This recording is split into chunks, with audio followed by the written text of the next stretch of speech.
Buenas tardes y bienvenidos al Seminario Profesional Principales Obligaciones del Empleador del Sector Construcción en materia de seguridad y salud en el trabajo, organizado por la Cámara Peruana de la Construcción, CAPECO y SUNAFIL.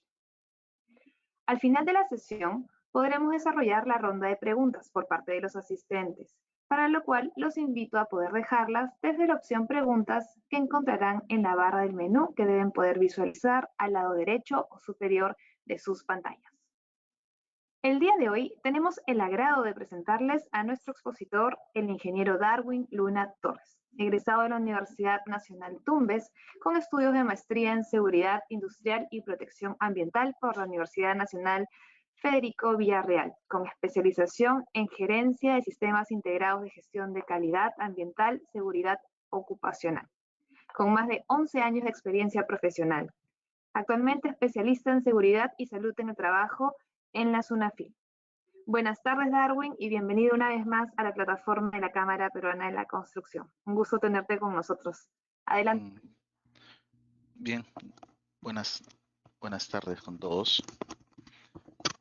El día de hoy vamos a brindar esta disertación, esta ponencia, en base a lo que ya se ha precisado, ¿no?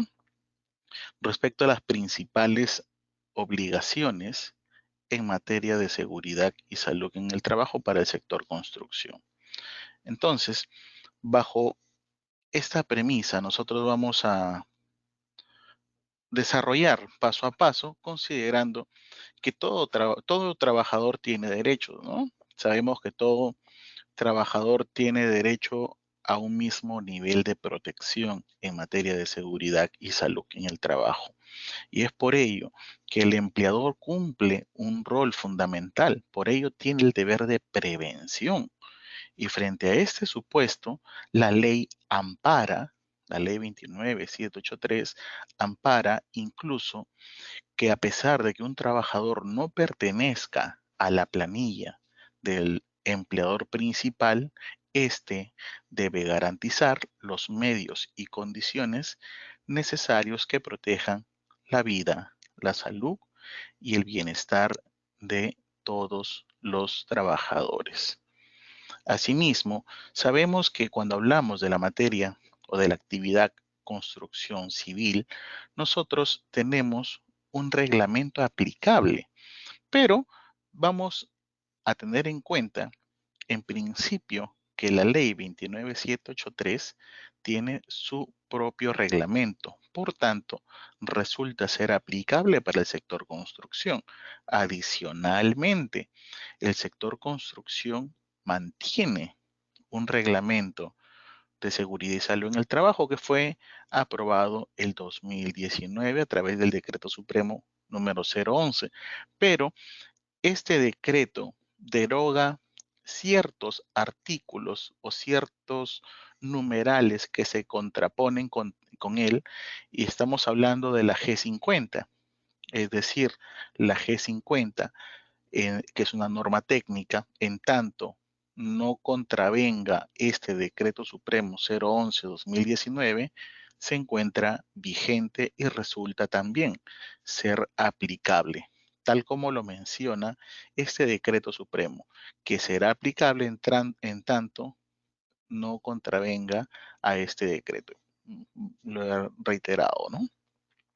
Adicionalmente, tenemos la disposición normativa sobre ergonomía, riesgos psicosociales y además las resoluciones ministeriales sobre el proceso de elección del comité, subcomité, la 245 del 2021, la 256 del 2020, la resolución ministerial 1275, modificado en ciertos artículos por esta resolución ministerial 675, y entre otras que puedan resultar aplicables en tanto nos encontremos dentro del supuesto, como por ejemplo la resolución ministerial 374, que habla sobre personas o mujeres en estado de gestación y lactancia, que el empleador debe privilegiar la protección de ellas.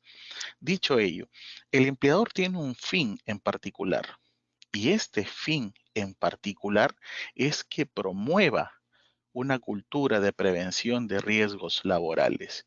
Y para ello, este empleador tiene al Estado para que verifique que está implementando las disposiciones normativas. Es decir, el empleador, al tener un rol, un deber de prevención, un rol de garante, este debe implementar y brindar condiciones mínimas necesarias para que los trabajadores ejerzan una función sin generar una lesión en ellos. Y para ello tiene al Estado para que fiscalice que está cumpliendo con sus funciones. Mientras que los trabajadores tienen el derecho de participar de forma activa dentro de lo que es la seguridad y salud en el trabajo, y en el supuesto que este empleador no cumpla con su deber de prevención, con su rol de garante, tiene el empleador responsabilidad, y nos dice a la letra que el empleador va a asumir las implicancias económicas y legales y además de cualquier otra índole cuando a consecuencia genere un accidente de trabajo o genere un accidente mortal o una enfermedad profesional. Bajo, bajo esa premisa, debemos considerar que al ser un empleador del sector construcción, me veo obligado a cumplir con las disposiciones normativas. Pues si no cumplo con estas disposiciones normativas, si no realizo la gestión de riesgo en la actividad de construcción civil, el trabajador puede acudir a las vías correspondientes. Es decir, si acudo a la vía penal, vamos a encontrar dos tipificaciones. Si acudimos a la vía administrativa, también hay una solicitud de indemnización por daños y perjuicios. Pero si acudo a la vía administrativa, acá vamos a obtener a dos entidades. Si se tratase de un trabajador, por ejemplo, que pertenece a un régimen de la actividad privada, lógicamente hablando en contexto general, podría, si tenemos un trabajador de la actividad del servicio público, por ejemplo, CAS 276, tenemos a servir como un responsable administrativo. En tanto tengamos un trabajador que pertenezca al sector de la actividad del sector privado, es decir, 728, entonces este SUNAFIL tendrá la responsabilidad de realizar una fiscalización para verificar el cumplimiento de las disposiciones normativas, incluso si el trabajador se encuentra en el ámbito laboral público, por ejemplo, obreros municipales que realizan actividades de construcción, ellos pertenecen al régimen de la actividad privada y en consecuencia SUNAFIL es quien fiscaliza el cumplimiento de las disposiciones normativas para que se ejecute y se cumpla dicha obligación. Pero vamos a pasar a desarrollar cada uno de estos. ¿Qué nos dice en la parte civil si termino con un accidente de trabajo, de pronto una lesión con una incapacidad permanente. Entonces yo puedo acudir al juez, a un juez competente y exigir al empleador que me indemnice y el juez será quien determine la cuantía, va a fijar el monto en base a la identificación del nexo causal. Hay que tener en cuenta que lo que busca dilucidar es la responsabilidad que existe, pero para ello tengo que tener claramente identificado el nexo causal, es decir, el hecho que tiene que estar relacionado con el ámbito laboral, con las labores, para que pueda concluir en un accidente o una enfermedad profesional. Porque, por ejemplo, si yo concluyo con una enfermedad y esta enfermedad no tiene que ver nada con lo laboral, entonces no habría un nexo causal que me diga, ¿sabes qué? Este Darwin tuvo una enfermedad de carácter profesional porque estuvo expuesto, por ejemplo, a productos químicos y eso generaron el cáncer. Entonces, si nunca estuve expuesto a estos productos químicos, entonces no habría un nexo causal. Eso es lo que se necesita dilucidar. Si es que existe el nexo causal, entonces, al considerarse un accidente de trabajo y, y existe una lesión, digamos, permanente, yo podría exigir y el juez determinará el monto específico. Esto no lo ve SUNAFIL, sí lo ve directamente el juez competente. Por otro lado, tenemos el artículo 168A en lo que respecta a lo penal. Y ahora, este artículo 168A es denominado un artículo en blanco. ¿Por qué? Porque necesita de las disposiciones normativas laborales, llámese Ley 29783, su reglamento, el Decreto Supremo 011-2019, necesita de la Resolución Ministerial 375, de la Resolución Ministerial 374-2008, TR, las dos 2008, y bajo estos artículos va a decir, mira, este empleador ha incumplido, pero hay que considerar que en el ámbito penal, ya el tipo penal nos refiere a el qué. ¿Qué significa ese el qué? Que no necesariamente es el empleador quien va a pasar al proceso de investigación sobre responsabilidad penal, sino que conllevará a que el jefe, el supervisor o quien corresponda que infringió deliberadamente las normas de seguridad y salud en el trabajo pueda generar este accidente en los trabajadores. Y justo nos refiere a dos tipos. Uno, que es por una exposición, un modo simple, y esta exposición nos dice la disposición normativa que tendría que afectar, que, discúlpenme, que tendría que afectar la salud, la vida del trabajador, pero solo con la puesta en riesgo. ¿Cómo con la puesta en riesgo? Tan solo con que yo ponga en riesgo a un trabajador de carácter, por ejemplo, de un riesgo grave e inminente, yo podría calzar en la tipificación de este supuesto penal y por lo tanto podría llevarse a una investigación si es que existen los medios probatorios, si existen las pruebas, ¿no? El empleador o quien resulte responsable será reprimido con una pena de la libertad, pena privativa de la libertad, no menor a 1 ni mayor a 4 años, solo por la puesta en riesgo, pero de forma grave.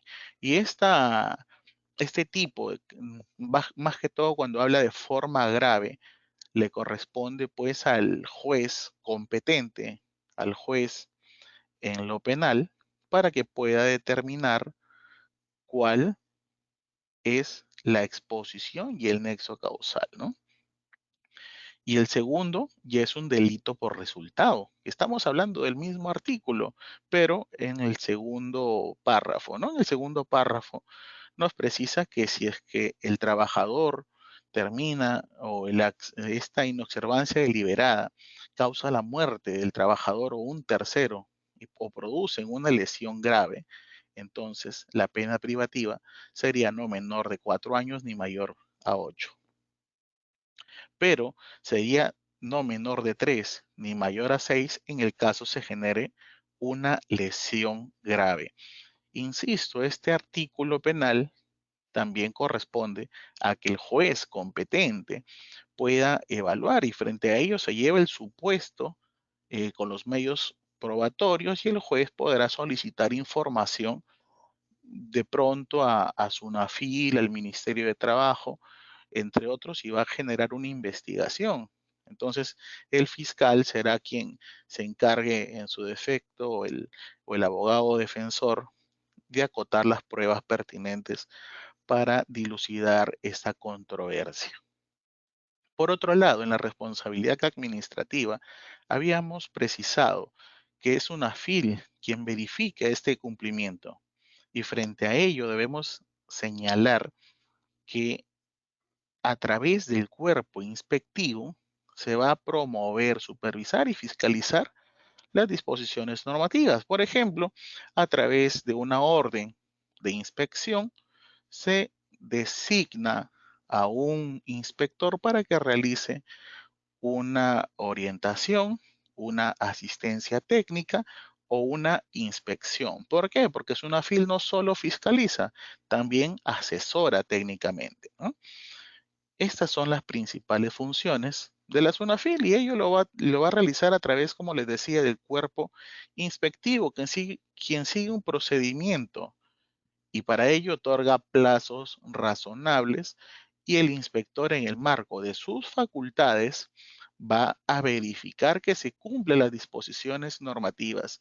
¿Y cuáles son las disposiciones normativas? Si bien es cierto, hasta el momento hemos hablado de responsabilidades y estamos buscando saber cuáles son las principales obligaciones del empleador en materia de seguridad y salud en el trabajo para el sector construcción, pues estas principales obligaciones del empleador, por ejemplo, es que exista una comunicación idónea entre trabajadores y empleador o parte directiva. Por otro lado, debe realizar la gestión de riesgo y esa gestión de riesgo involucra a una investigación, a una identificación de peligros, una evaluación de riesgos y una correcta aplicación de los controles, acudiendo al marco de la ley 29783, donde hace un orden de prelación que va a pedir que se eliminen en principio los peligros, que se apliquen controles hasta llegar a la dotación de equipos de protección personal. Asimismo, una de las principales actividades que ustedes pueden ver en construcción o que realiza y que debe realizar el empleador es tener procedimientos de trabajo. Pero uno de los puntos que debe considerarse es que el trabajador conozca un protocolo que en el caso se encuentre en un riesgo grave e inminente, éste pueda interrumpir su actividad. ¿Por qué? Porque está colocando en riesgo su integridad física. Entonces, bajo este supuesto, el empleador debe capacitar, debe entrenar a sus trabajadores. Y estas funciones, estas obligaciones se encuentran consentidas dentro del sistema de gestión de seguridad y salud en el trabajo, lo cual se encuentra dispuesto en el artículo 25 del Decreto Supremo 05-2012-TR. Y para ello le dice, por si acaso, según el tipo de empresa, el tipo de actividad que desarrollas, el nivel de peligros y exposición a riesgos a los cuales sometes a tus trabajadores y considerando el total de trabajadores, cuántos trabajadores están expuestos, tienes obligaciones. Y esas obligaciones se traducen en principio en dos formas, ¿no? Una fase documental que lo acoge el artículo 32 del mismo reglamento, pero viene otra parte que es la gestión. Si bien es cierto, nosotros a través o mejor dicho, SUNAFIL, a través de los inspectores, van a verificar que se condiga la parte documental con el hecho, con las acciones suscitadas en campo. El inspector está en la capacidad o debe estar en la capacidad de verificar que se cuenta con un reglamento interno de seguridad y salud en el trabajo idóneo para una empresa, considerando el tipo de actividad. Si hablamos para tema de construcción, debe verificar que su reglamento interno de seguridad y salud en el trabajo, su matriz IPRC, su mapa de riesgo, los planes, los registros se encuentren en concordancia con las actividades realizadas. Y dentro de estas partes de planificación de la actividad preventiva, acoge lo que son los diversos planes. Por ejemplo, el Plan Anual de Seguridad y Salud en el Trabajo. Incluso dentro del sistema de gestión, en la parte documental está los procedimientos que yo realizo para poder contar con un ATS, con un PETAR, que yo tengo para poder realizar un trabajo en un espacio confinado. Y asimismo debe acoger, o el inspector verifica que el empleador cumpla su función exhibiendo en un lugar visible 3 documentos. Estos documentos ya lo sabemos. ¿Cuáles son? La matriz IPRC, el mapa de riesgo y la política y objetivos en materia de seguridad y salud en el trabajo. Estos 3 documentos deben estar exhibidos en un lugar visible, dentro de obra, dentro de la empresa, de tal forma que el trabajador no solo observe la matriz IPRC o el mapa de riesgo, sino que se encuentre en la capacidad para poder verificar qué tipos de peligros y riesgo y qué consecuencias puede conllevar al someterse o al ingresar a una determinada área. Por ello necesitamos que el empleador forme e informe a los trabajadores. Y en el caso de no formar e informar a los trabajadores, estaría cometiendo una infracción de tipo grave. Por lo tanto, queda consentida como una obligación, una de las principales obligaciones que tiene en el marco de la ley 29783, su reglamento y además el reglamento para la actividad de construcción civil. Por otro lado, le precisa, lógicamente, hay un enfoque de género y debe considerar que existen disposiciones normativas que privilegian la protección de una gestante, de una lactante. Y no se trata de una discriminación, sino que necesita brindar un enfoque de género en el marco de lo que señala la norma. Dice, ¿no? Por ejemplo, la 375, la mujer puede levantar como máximo 15 kilogramos, mientras que los hombres 25. Y si pesa más, necesitamos ayudas mecánicas que el empleador debe proveer. Entonces, estas medidas, por ejemplo, son las que el empleador debe tomar en cuenta para realizar un análisis bajo un enfoque de género, considerando las actividades que son desarrolladas por los diferentes trabajadores o si cuentan con alguna situación de discapacidad. Otra de las obligaciones principales es que el empleador constituya un comité de seguridad y salud en el trabajo. Muchas empresas, muchos empleadores entienden de que si tienen 10 trabajadores en la empresa, es decir, dentro de oficina, tienen 5 horas, 20 en cada una de ellas, ellos piensan que solamente van a constituir un supervisor en oficina. Sin embargo, lo que tienes que tomar en cuenta es cuántos trabajadores tienes en tu planilla. Y en base a ello, te dice la norma, ¿no? Tienes 3 requisitos para ser miembro del comité. Número uno, que seas trabajador del empleador principal. Es decir, si tengo un recibo por honorario, yo no soy un trabajador. Tengo una relación civil, de carácter civil, pero no soy tu trabajador. No debo estar subordinado. Mi labor no necesariamente la voy a ejecutar directamente yo, puede hacerlo un tercero. No puedes ponerme condiciones para que yo ingrese a una determinada hora, no puedes sancionarme, salvo que exista algún ítem dentro del contrato que diga que por incumplimiento, por ejemplo, de las condiciones de seguridad, voy a sancionarte dentro del contrato civil, lógicamente, con una sanción monetaria, por ejemplo, ¿no? Pero eso se da atendiendo a las empresas.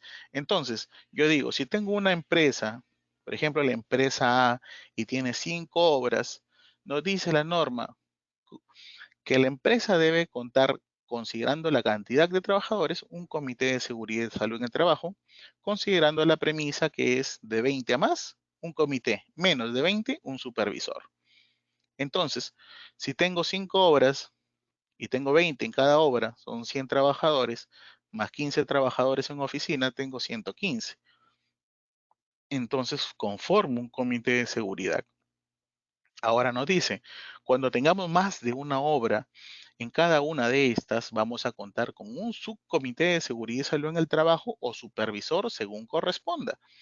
Y en base a ello vamos a elegir nuestro supervisor o comité en obra, siguiendo los pasos que nos ha señalado la resolución ministerial 256 del año 2020. Y en ella precisa cuáles son los procesos, los pasos para poder contar con este supervisor o su comité. En consecuencia, debemos decir pues que en efecto este también es una obligación del empleador. Y si no realiza esta función, si no realiza o no designa a un comité, no designa a sus representantes o no cuenta con un comité o un subcomité, se entiende que está cometiendo una infracción de tipo grave, atendiendo lo señalado en el Decreto Supremo 019 2006-TR, que nos precisa justamente que el que no constituya un comité o un subcomité, un supervisor, según corresponda, de acuerdo a las obligaciones, contaría con una infracción, ¿no? Otro de los puntos importantes que es una obligación es que el empleador realice su investigación de accidente de trabajo, considerando que este punto de la investigación de los accidentes de trabajo va a determinarme pues las falencias que ha tenido mi sistema de gestión. Cuando tengo un accidente de trabajo significa que mi sistema de gestión de seguridad y salud en el trabajo fracasó, falló mi sistema de gestión. Y como falló mi sistema de gestión, necesito identificar qué falló. Si fue una causa del parte del trabajo, personal. Entonces necesito identificar la causa. ¿Qué ocurrió? ¿Qué pasó? Una vez que identifique las causas, entonces necesito determinar es decir, detectadas las no conformidades, corresponde identificar la propuesta de mejora. Es decir, si el trabajador no estaba capacitado o entrenado para utilizar una maquinaria y producto de ello sufrió un accidente, ¿cuál es la obligación que le nace? Que debe formar e informar, capacitar a sus trabajadores y por lo tanto, si no lo hizo, ya tiene una infracción de carácter insubsanable, porque él debe capacitar a todos sus trabajadores y como no lo hizo, devino o provocó un accidente de trabajo, considerando que el trabajador puede acudir en el marco de sus derechos a la SUNAFIL o en su defecto podría acudir a la vía judicial. Ya hemos dicho cuáles son las responsabilidades en cada uno de los extremos para los empleadores del rubro de construcción civil. Y es por eso que la norma le dice, tú puedes contar con planes. Uno de los planes que tú debes de contar es el plan de capacitaciones, pero esas capacitaciones deben atender a las actividades que realizas. Por ejemplo, si yo realizo actividades de construcción realizando en una de las fases de la construcción, me pongo a realizar el zanjeo, ¿no? estamos en un hueco. Vamos a suponer que el espacio, ya vamos a un tema de un perfilamiento. Vamos a tener que perfilar y los trabajadores tienen que estar dentro de la zanja. Por lo tanto, debe verificar que esos trabajadores estén entrenados para poder realizar ese trabajo. Luego, tener las condiciones mínimas para evitar que se derrumbe la, la tierra de los costados del talud. Entonces, por eso necesita en principio entrenar, formar a su trabajador, tener un supervisor, o si vas a levantar una carga, va a haber carga suspendida, que tu rigger pueda verificar que la carga está pasando por un espacio donde no hay trabajadores y no puede afectar a tu población trabajadora. Otro de los puntos importantes es que la norma ha previsto que debe contar mínimo con 4 capacitaciones al año, además de contar con el plan para la prevención de la COVID-19, que ya sabemos que quien lo aprueba es el Comité de Seguridad y Salud en el Trabajo, y además le ha puesto fácil la tarea sobre las inducciones y las capacitaciones y le dice cuáles son los temas a los cuales debe abocarse y en particular qué es lo que tiene que ver, considerando que hay inducciones generales y hay inducciones específicas. Por ejemplo, en mi inducción general le voy a decir al trabajador que hay una política, que hay un reglamento interno de seguridad y salud en el trabajo, que tiene, sin embargo, vamos sobre una inducción específica cuando entramos, por ejemplo, un trabajo de alto riesgo y tengo que decirle, o la persona quien le brinde la orientación conozca la norma, conozca el tema, conozca el trabajo. Si bien es cierto, la norma te dice que quien imparta esta capacitación debe ser un personal competente. Muchos dicen, sí, yo soy competente, pero ¿por qué eres competente para dictar esa capacitación? Les pregunto. Dicen, porque yo he estudiado en la universidad ingeniería industrial, ingeniería civil, arquitectura, y aparte tengo un curso de formación como supervisor de seguridad y salud en el trabajo y por lo tanto soy competente para brindar una capacitación en trabajo en altura. Sin embargo, en su récord laboral nunca ha ejecutado una actividad de trabajos en altura y mucho menos está capacitado para realizar una labor como por ejemplo un rescate en trabajo en altura, sino que ha sido un supervisor o un prevencionista de riesgo solo de oficina. Entonces, él no sería catalogado o no, digamos, no estaría dentro del supuesto de ser una persona competente, porque no tiene las competencias para poderte brindar, por ejemplo, una capacitación sobre los tipos de nudo que hay, cómo realizar los nudos en sogas, ¿no? Cómo realizar el rescate, el trabajo en altura, cómo realizar el trabajo en un espacio confinado, cómo hacer el rescate, si necesitas un trípode, si necesitas un supervisor, si solamente sabe la parte teórica y no la práctica. Entonces, necesitamos que quien brinde la capacitación sea una persona que conozca la materia y por lo tanto conlleva a que este mismo o estas mismas personas capacitadas, competentes, realicen la matriz I per se, considerando que el empleador es el sujeto obligado a realizar la gestión de riesgo y ese es el principal insumo para poder aplicar una gestión adecuada. Debo identificar qué tipos de peligros tengo. Además, debo considerar que tenemos trabajadores que son o que están propensos a sufrir algún accidente de trabajo y necesitamos realizar un seguimiento oportuno en base a las disposiciones normativas, en base a la gestión de riesgo que viene de cara al trabajo, a la responsabilidad del empleador. Y además debe apuntar a los diferentes trabajos que se realizan en construcción, que puede ser un trabajo sin caliente, estamos trabajando de repente con máquinas de soldadura, con máquinas de demolición, un martillo hidráulico, excavaciones, una retroexcavadora. Si estoy de pronto cuando hablo de las maquinarias, si estas maquinarias han recibido una inspección. Por ejemplo, en algún momento nos preguntaban ¿por qué mi supervisor todas las semanas etiqueta las herramientas? Les pone rojo o verde Y significa pues de que si supervisan los andamios, las herramientas, estas herramientas si le pone una etiqueta, tiene una categoría donde le dice pues de que si está en rojo, deviene en inservible u observada o en amarillo, ¿no? Se observa la máquina y no debe utilizarse, salvo que se encuentre en verde. Entonces, necesitamos también nosotros como trabajadores realizar una inspección de las herramientas antes de utilizar y lógicamente esto es parte de un proceso de fomento, de sembrar en los trabajadores, valga el término, la cultura de prevención de riesgos laborales y para ello debemos conducirnos bajo los parámetros sobre los cuales he sido formado, he sido capacitado y por lo tanto conlleva a que éste ejecute dicha obligación.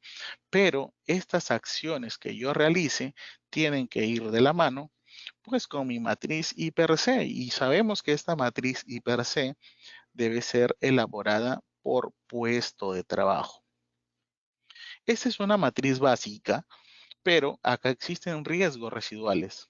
Conllevaría a que esta evaluación de riesgo nuevamente tenga que realizarla a lo último y de corresponder determine quién sería el responsable de realizar el seguimiento y la implementación de las matriz de esta matriz de riesgo, considerando que ante un procedimiento inspectivo por citar, no se te va a verificar el hecho de que tengas el documento, la matriz solamente de carácter documental, sino que se debe verificar o el inspector debe verificar que todos los controles que tú has colocado deban ser cumplidos. Por ejemplo, te dice en este caso, uno de los controles que tú me estás colocando dentro de tu matriz I+C para construcción por tema de ruido, por ejemplo, es reducir el tiempo de exposición. ¿Dónde está el protocolo? ¿Dónde está el documento en el cual tú has reducido ese tiempo? ¿Cómo me haces constar de que en efecto has reducido esa exposición? Aquí dice que vas a proporcionar equipos de protección. ¿Qué equipos de protección vas a proporcionar a este trabajador? Bueno, un protector facial, perdón, una mascarilla, vas a brindar lentes. ¿Cuáles son los equipos de protección que vas a brindar? Entonces, si dice que vas a fomentar el autocuidado, ¿dónde está el documento que dice bajo qué parámetros y qué vas a seguir para fomentar ese cuidado? Entonces, todo ello debe quedar consentido en un medio probatorio. Caso contrario, vamos a considerar que hay un principio que se llama primacía de la realidad y que el inspector va a tener que utilizar. Y dice, por ejemplo, tú tienes una hoja donde dices un registro en base a la resolución ministerial 050, en este caso el supervisor, el empleador tiene, y dice que ha brindado todos los equipos de protección, arnés, casco, lentes, guantes, todos los equipos de protección ha brindado y cuando el inspector se constituye, verifica, el trabajador no tiene ningún equipo de protección. Tiene un par de calzados que a la vista son súper antiguos y tienen más de 2 años o más de un año súper desgastados. Entonces, ¿cómo resultaría que en una obra que recién tiene 6 meses o 3 meses que empezó la ejecución de obra, pueda tener los trabajadores con los calzados de esa forma? Entonces, no se condice o de pronto no tiene ningún equipo de protección. La primacía de la realidad dice los hechos constatados van a privilegiar versus los documentos. Siempre va a privilegiar lo que el inspector ha verificado in situ. Y es por eso que corresponde que se doten los equipos de protección personal considerando lo que nos dice la norma. Por ejemplo, el modificado artículo 60 de la ley nos dice que los calzados, los equipos de protección deben de responder directamente a las características antropométricas del trabajador y deben cumplir con las normas técnicas peruanas. Por tanto, debo seguir este supuesto. Luego los registros, que ya lo sabemos, artículo 33 del Decreto Supremo número 05/2012-TR, en el cual nos exige 8 documentos, los cuales deben contener la información mínima obligatoria de la resolución ministerial 050. Respecto a la modificación a la resolución ministerial 675, nos dice simplemente que en el caso de que se disponga el regreso al trabajo, pues al momento del retorno del trabajador debe considerarse el distanciamiento, la ventilación y la jornada laboral.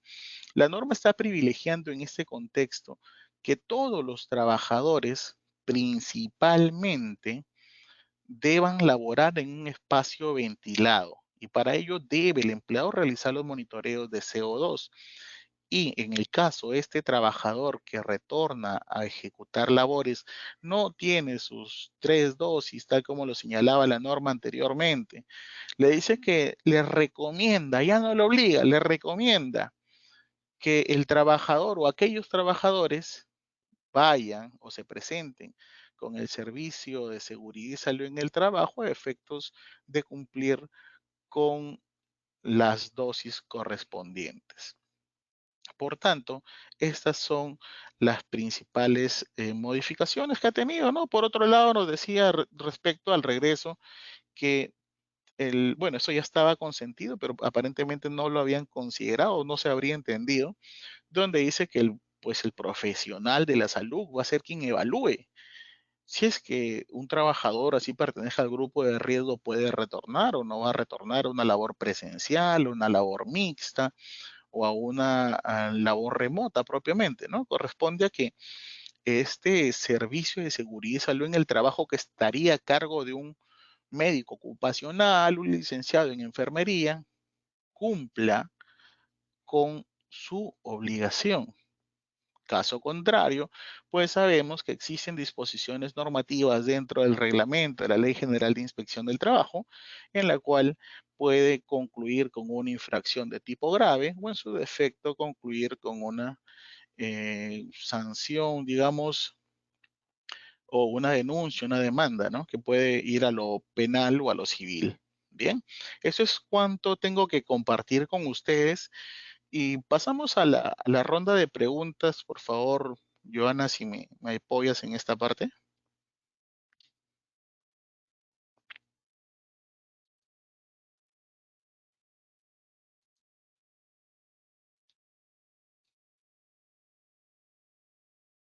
Hola. Darwin, ¿nos escuchas? Sí, te escucho. Perfecto. Te comento entonces algunas de las preguntas de parte de los participantes. Primera consulta.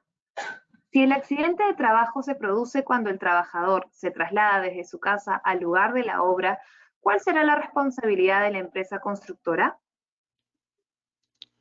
Bien, hay que considerar en principio cuándo hay un accidente de trabajo y cuándo no hay un accidente de trabajo. La norma ha sido clara o nos precisa que en el caso de que para que sea un accidente de trabajo debemos observar la definición que tiene que ser con ocasión el trabajo en el ámbito de labores por una, digamos, una disposición expresa por el empleador, pero en este caso no habría, si estoy, por ejemplo, yo me conduzco de aquí hasta una obra que queda 20 cuadras, es una responsabilidad mía, pero en el caso de que el empleador disponga de una unidad móvil, entonces el empleador ya se encuentra obligado.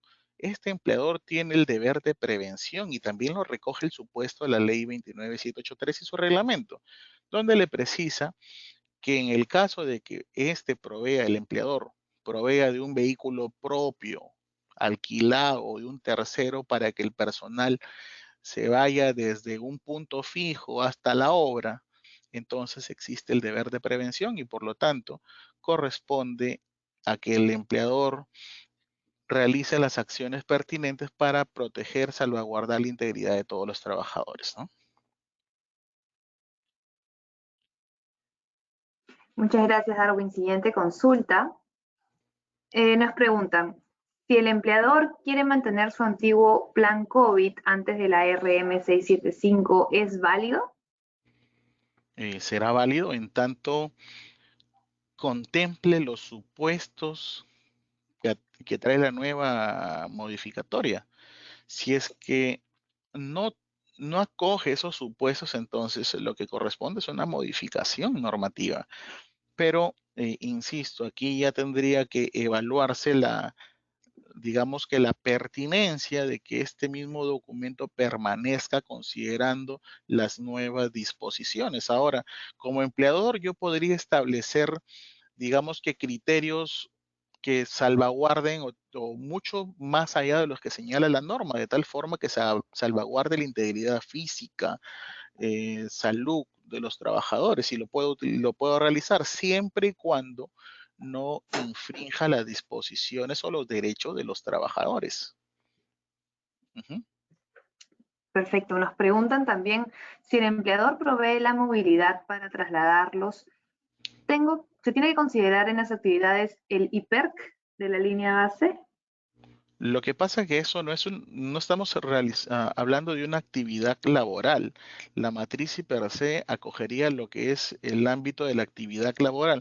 Sin embargo, en este extremo de proveerse, como le decía, el empleador tiene el deber de prevención.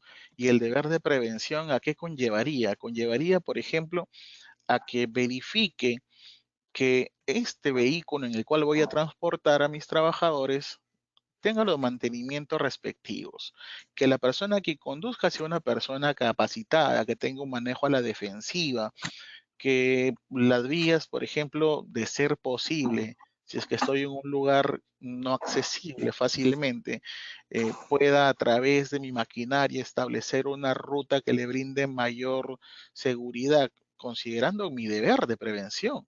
Entonces, en el marco de esto señalado, corresponde ya propiamente la aplicación o la evaluación y decir si es que lo incluyo o no lo incluyo dentro de mi matriz y per se, pero yo a primera línea lo acogería como un espacio adicional, evaluación solamente del trayecto, más no dentro de mi hiper de mi hiper inicial, considerando que la matriz hiper C es por puesto de trabajo.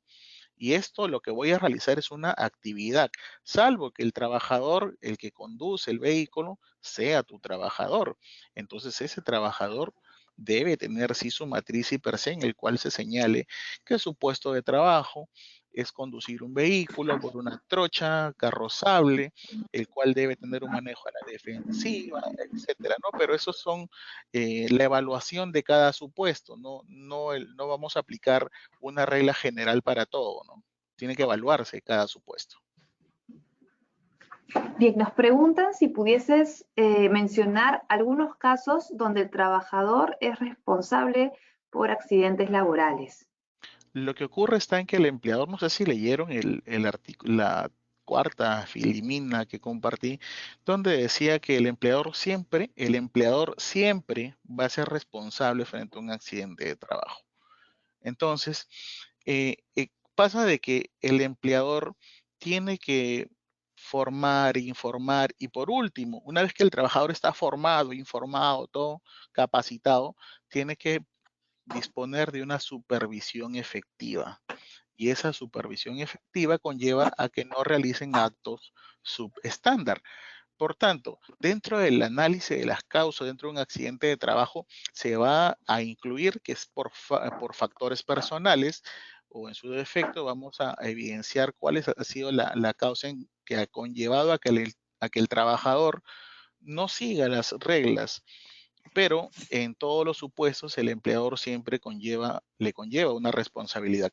Pero el empleador, a pesar de haber brindado todas estas capacitaciones, podría, incluso si tiene dentro de su reglamento interno de seguridad y salud en el trabajo, reglas o infracciones, podría sancionarlo. Por ejemplo, le dice, el trabajador Darwin sufrió un accidente de trabajo y cuando sufrió el accidente de trabajo no tenía su calzado de seguridad.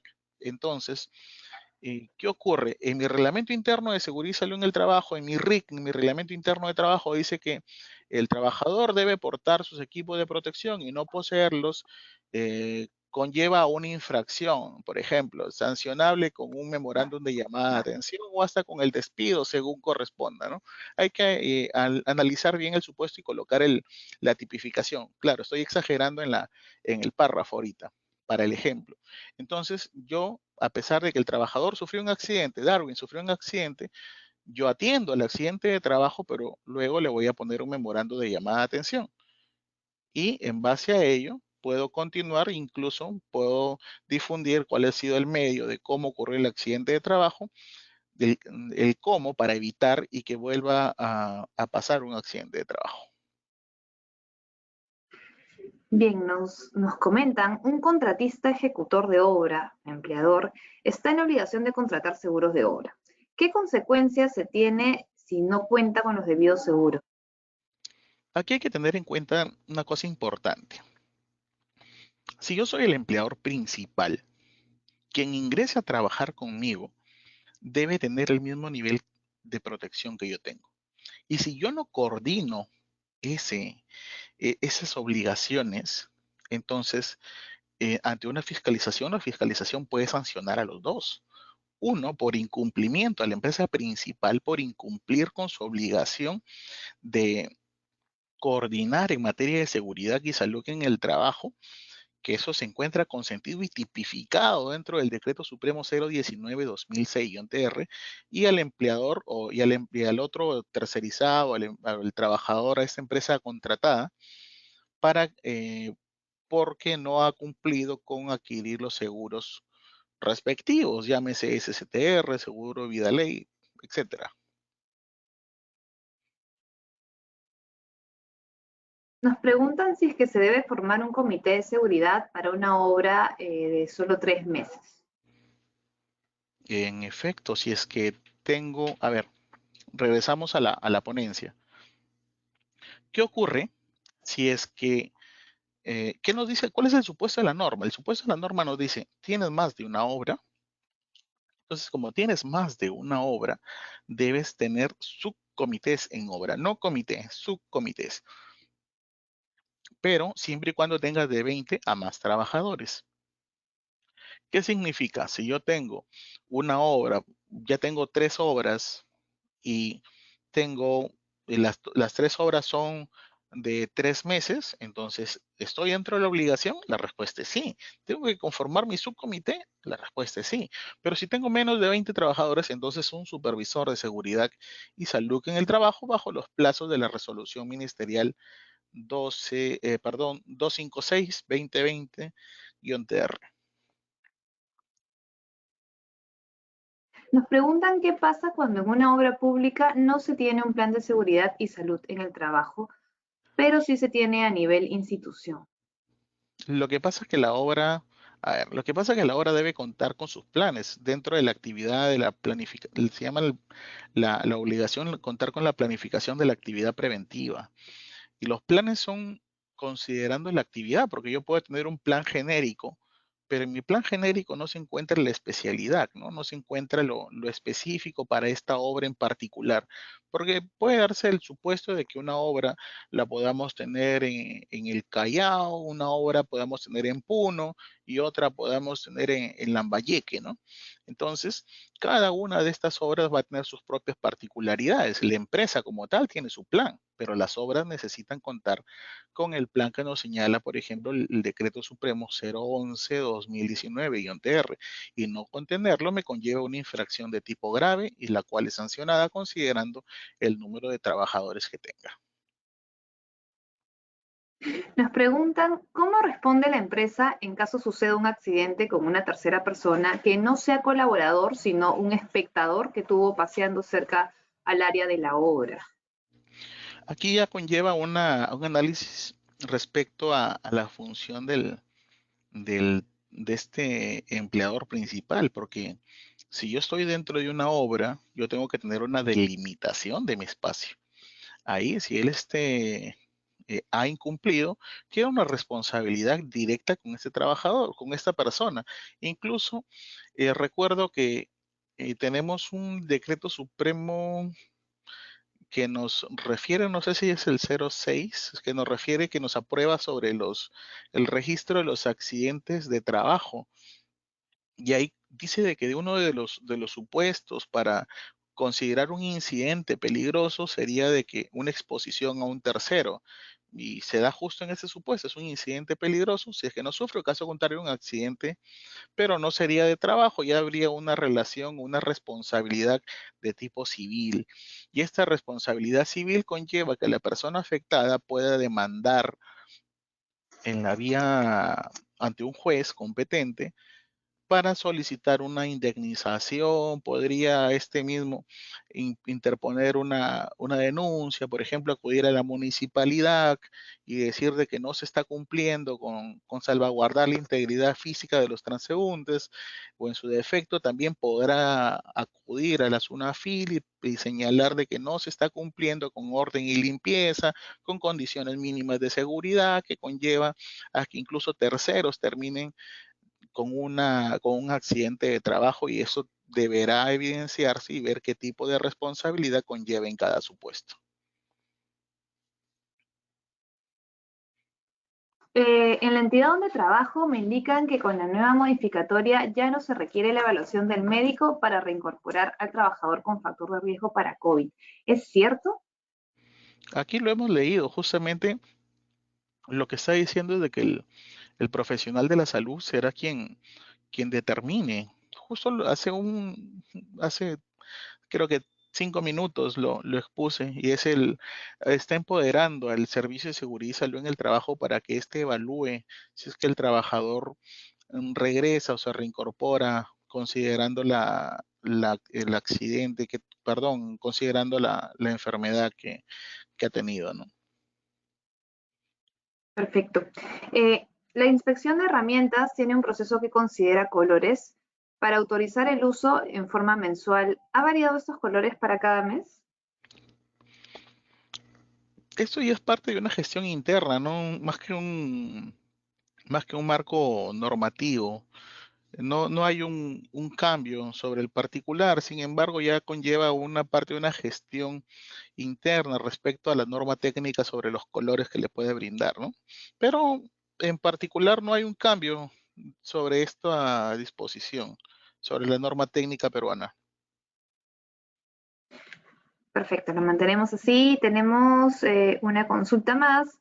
En el caso de las capacitaciones, ¿qué perfil o requisitos debe cumplir el capacitador para ser competente? El perfil lo pone el empleador, empezando por la actividad que va a capacitar. Por ejemplo, si voy a realizar un trabajo en espacios confinados, necesito que quien capacite a mi trabajador tenga amplia experiencia en esta materia.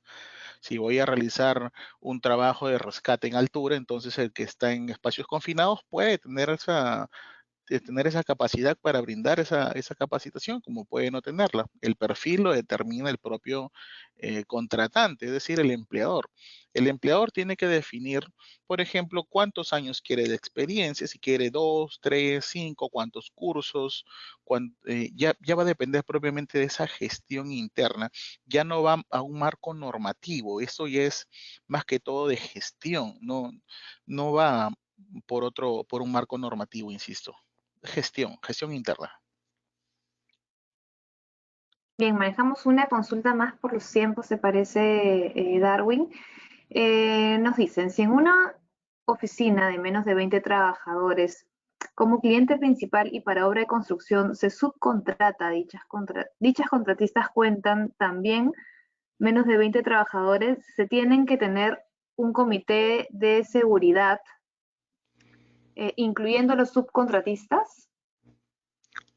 Lo que pasa está en que, a ver, hay que entender bien el decreto supremo 011/2019. Nos dice que si yo tengo una obra, por ejemplo, y yo tengo 19 trabajadores, pero contrato a la vez dos empresas más, que cada una de ellas tiene 15 trabajadores, nos dice de que se debe conformar un comité técnico entre las tres empresas. Pero además, la responsabilidad viene por cada empleador. Es decir, el empleador, cada uno de estos empleadores debe tener su supervisor de seguridad y salud en el trabajo. Si es que tiene más trabajadores, tendrá un comité de seguridad y salud en el trabajo, pero acá nos dicen el supuesto es de menos de 20 personas, entonces debe cumplir con su obligación. Debe evaluarse a la persona sola en tema de construcción y además debe cumplir a la persona jurídica, al empleador, se le evalúa solo con sus propias obligaciones y luego en obra de forma íntegra se evalúa. De esa forma es como se debe evaluar, ¿no? El comité técnico que corresponde en este supuesto. Bien, tenemos varias consultas de parte del público. Yo voy de todas maneras, estar derivándolas y también compartiendo el contacto de Sunafil para que tal vez a futuro puedan seguir haciéndoles las consultas de forma directa, ¿te parece, Darwin? No Sí, sé si es que correcto. tienes alguna última acotación para los asistentes que nos acompañan el día de hoy. Sí, en efecto, el tiempo es muy ingrato y hay otras acciones que realizar. Sin embargo, les pediría que de no haber podido absolver la consulta que usted ha planteado o la interrogante que usted tiene, lo invito a que plantee su consulta a través del aplicativo Sunafil Responde. Usted ingresa a la página web de Sunafil y en la parte inferior, lado izquierdo, vamos a encontrar una línea donde dice Sunafil Responde. Le damos clic y ahí planteamos nuestra pregunta. Colocamos el correo donde queremos recibir la respuesta y en un plazo máximo de 3 días hábiles usted tendrá su respuesta en su correo. Es cuanto tengo que precisarles. Además, les agradezco por haber estado en este espacio de disertación y muchas gracias por el tiempo brindado, ¿no? Muchas gracias también por la invitación a Capeco. Muchas gracias a ti, Darwin. Esperemos poder contar con tu presencia en un próximo seminario también. Muchas gracias a los participantes. Vamos a estar compartiendo la grabación del webinar y también el material y el link para que puedan seguir haciendo las consultas directamente a Sunafil. Damos por finalizado el seminario Principales obligaciones del empleador del sector construcción en materia de seguridad y salud en el trabajo. Buenas noches, Darwin, y buenas noches con todos. Buenas noches.